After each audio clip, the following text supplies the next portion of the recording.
What if I told you that you can get a gaming laptop for under $1,000 and you could hit 60 FPS plus on quite a few AAA titles today? Oh, and at 1080p. Would you consider it? Would you be surprised? What if we were not only reviewing this laptop, but we were going to give it away also? Would you call to the gaming gods and ask what sorcery makes this possible? I think you might. Now find out if this is all true or just another clickbait lie meant to draw you into the clutches of us tech tubers.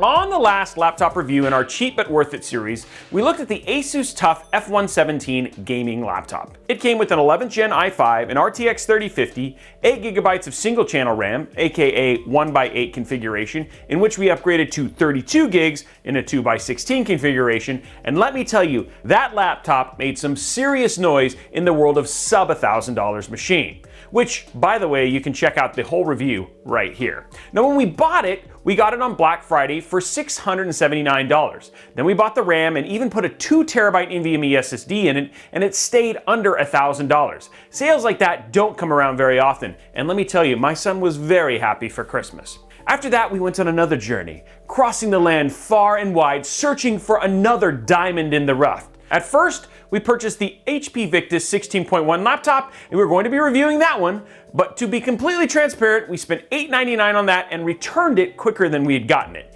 It was terrible. I'd recommend a $100 Chromebook over that laptop any day of the week and twice on Sunday, so it's like a no-go there.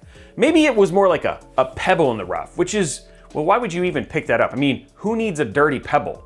Unless it's like a flat pebble that you can like skip. But then is that really a pebble at that point? That's more like a skipping rock. Wait, what was my point? If you ever want to find out what my point was, or you find these videos entertaining, make sure you like and subscribe for more of these shenanigans or videos just like this in our Cheap But Worth It series and so many other videos. Oh yeah. Oh, I remember. There is another laptop out there that you can get for the right price, around $800, if not less at times, and that's what we're talking about here today. The Acer Nitro 5. It's a budget-friendly 15.6-inch gaming laptop with some decent/okay specs out of the box, such as an Intel Core i5-10300H, an RTX 3050 with 4 GB of RAM, which is kind of the whole thing that gets this thing exciting, 8 gigs of single-channel RAM, a 256 NVMe SSD, and a 144Hz screen in 1080p. Now looking at those specs, what do you think of it?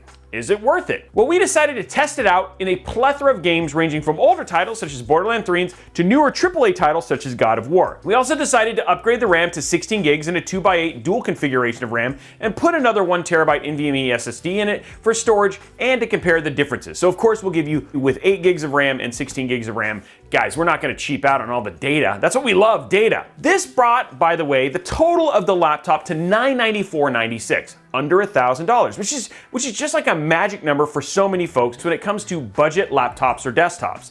And if this thing can perform, well, let's find out, shall we? Oh, and better yet, we're also giving it away. Just make sure you tune in until the end of the video to find out how. Now to start off, let's look around the laptop to see the aesthetics and port availability. Right out of the box, you can see that the laptop is made of all plastic, sporting a black and red aesthetic, so it must be fast, because red equals fast. Zoom, zoom. Now with this laptop, you have two USB 3.2 Gen 1 ports, one USB 3.2 Gen 2 Type A port, one USB 3.2 Gen 2 Type C port, and an HDMI 2.0 port, an Ethernet port for hardwiring the laptop, and the power plug port on the back of the laptop. Now, not too much, but just enough for what this laptop needs. Now the screen, as we mentioned, was a 144Hz IPS display with a decent color and a matte finish to the touch. No, it's not a touch screen, but you can feel the matte finish. It's just like, it's like rubbing. It's like, ooh, it's matte. So matte. The keyboard. This may be one of the only downfalls of this laptop that we found, other than the audio. So, not one of the only downfalls. We found two downfalls. The keyboard feels, well, cheap. And for an $800 gaming laptop, you're not gonna get a top-of-the-line laptop keyboard in it. And you can see that this is definitely one of the places where you can see them cutting costs. Okay, the audio. The audio is horrible. It's not loud, it's barely audible at all. We first thought that, maybe we were missing audio drivers, but it was not. It's just terrible. Obviously another cost-cutting option, but at least it can be easily remediated with some good headphones for sure. Okay, looking at the bottom of the laptop, we see that there's a grate for fans that stretch the entire length of the laptop. I'm gonna say solid solution here from Acer to do this, as so many times we've seen two different grates, one on the left and one on the right. The more airflow, the better in any gaming laptop or general laptop, let's be clear. Now, sticking with the bottom of the laptop, we see it has screws around the perimeter to take out. After you take those out, you'll be able to upgrade the RAM and add another NVMe and a 2.5-inch SSD if you choose. The laptop also includes the extra M.2 screw and the 2.5-inch SSD mounting screws, and that's right, I said and, a SATA cable for the SSD if you choose to go that route, something that was missing on our Asus laptop. It's actually pretty impressive for an $800 laptop. Plus, they give you an Acer keychain. I mean, that right there is worth $800. I mean, we may do a whole video just on the Acer keychain. Now let us know down in the comments below if that's something you want, an in-depth review. That video should be about 3 minutes, I think, and most of it's my intro. All right, I'm only kidding. You want to see how the system performs when gaming, right? Let me first run down what we tested and how we tested it. We tested 7 different games, with 4 of them being single player and 3 of them being multiplayer. The single player games we tested were Shadow of the Tomb Raider, Metro Exodus, Borderlands 3, and God of War, all of them at the highest setting at 1080p. For multiplayer, we tested Apex Legends, Call of Duty Warzone, and everyone's favorite game, Fortnite. All of the multiplayer games were at 1080p with low visual settings, optimizing for frames per second. First up, single player games, let's start with Tomb Raider. First, our out-of-the-box settings with the single stick of 8 gigs RAM, i5-10300H, and an RTX 3050, we ran 3 benchmarks and averaged 62 frames per second. For the stock setup, that hits the magical 60 frame per second mark we were looking for. This actually outperformed our Asus TUF F17 with an 11th gen CPU in it and an 8 gig single channel RAM, as the laptop came in at 48 frames per second. Now, after upgrading to dual channel, 16 gigs of RAM, we saw the frames per second here increase by 8 to an average of 70 FPS with 16 gigs. High settings, 16 gigs of RAM on a 3050 for this game, and you get 70 FPS, that right there is definitely worth it. On to Metro Exodus. Before the upgrade, we saw an average of 40 frames per second. Now, mind you, we had ray tracing on high for this, so 40 FPS on a 3050 with ray tracing on high, that's actually pretty solid. Now, we left the settings the same and upgraded to 16 gigs of RAM. We saw that jump up to 51 frames per second. We gained 11 frames per second just by adding that dual channel RAM. Borderlands 3 for the 3 runs, both on 8 gigs and on 16 gigs of RAM, so we didn't see too much difference here for 43 FPS before and 46 frames per second after. This was on the highest graphical preset. If you lower the settings here, you might be able to hit between 50 and 60 FPS, making it totally worth it. Now, this is an AMD optimized title, and like our desktop 3050 review, which you can check out right here, we saw that not having that optimization hurt a bit in this title. It's one of the drawbacks when you start to do budget GPUs, specifically with AMD and NVIDIA, where you'll see that optimization mean a whole lot more in games. Now, on to our last single player game, God of War. We saw an average of 50 frames per second before the upgrade and 62 FPS after the additional RAM. That is awesome. Now, given this is a recently released title and you're getting 60 plus FPS at 1080p for less than $1,000, that is actually pretty cool. All right, single player games are great and all, but what about the multiplayer games, Robey? Well, to start off, I will remind you that we tested on low visual settings on the next 3 games to get the best possible performance out of them. Multiplayer games are fast and hectic at times, and you want those frames to compete to win. Now, for Apex Legends, we ran 3 runs, averaging 98 frames per second before the upgrade of RAM and 125 frames per second afterwards. That is a 27 frame per second boost for making RAM dual channel from a single channel by adding 8 gigs. That is incredible on this 3050 for a budget GPU and a budget laptop. For Call of Duty Warzone, 53 frames per second for the 3 runs with 8 gigs and 73 on 16 gigs of RAM. Warzone, as you know, is not heavily optimized at all for pretty much anything. So to get 53 frames per second before and 73 frames per second after is a feat in its own right. If you recall on our Asus TUF, that maxed out at 86 frames per second after we did our upgrades. So we're right around where we were for that laptop as well. And finally, Fortnite.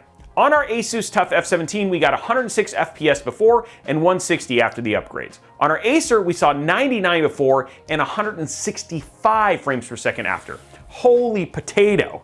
Get it? And there you have it. There's your precious gaming benchmarks, but Robey, what about thermals? Were they good? Did you experience any throttling? The short answer is no. We did not experience any throttling. In fact, the CPU temperature never got above 75 and the GPU never hit 80, as it topped out at 79 on the most intensive game we played, which was Metro Exodus during the ray tracing benchmarks. Acer even included a Nitro boost program, so should your temps go up, these will help ramp up the fans to bring the temperatures back down. It's a nice little feature built right in. After all that, all the tests, the upgrades, the blood, the sweat, the tears, the searching far and wide, the Victus purchase and return to find this, is this, the Acer Nitro, totally worth it? Guys, simply put, this laptop exceeded our expectations. Now, to be clear, this is our expectations for a budget laptop. The machine itself came in at $800. $70 for the RAM upgrade, $80 for the 1TB NVMe, bringing our total to $994.96 pre-tax. You know what, it is a shame that this laptop is not talked about more than it is. Sure, there are better laptops out there, but for the money, this one is money. Now, we didn't think anything would come close to the Asus TUF F17 gaming laptop we recently reviewed, but this one comes pretty darn close. You've got a cheap keyboard, yep. You've got bad audio, get that too. But when you think about the performance and everything else, plus the cooling, and then you just think, you know, I could remediate all of those issues with, like, you know, a gaming keyboard or a headset, I could really see somebody being completely comfortable buying this laptop. You can't really find a pre-built desktop with these specs just yet, as the 3050 machines aren't out yet. So you're stuck getting an AMD 6600 or an NVIDIA 3060 starting at around $1,300. Some of those only come with 8 gigs of RAM. Then you have to buy a monitor, a keyboard, and a mouse usually. Given this is less than $1,000 and you have a machine you can pretty much take with you, you should definitely give the Acer Nitro 5 a look if you're looking for a PC or a laptop in this price range.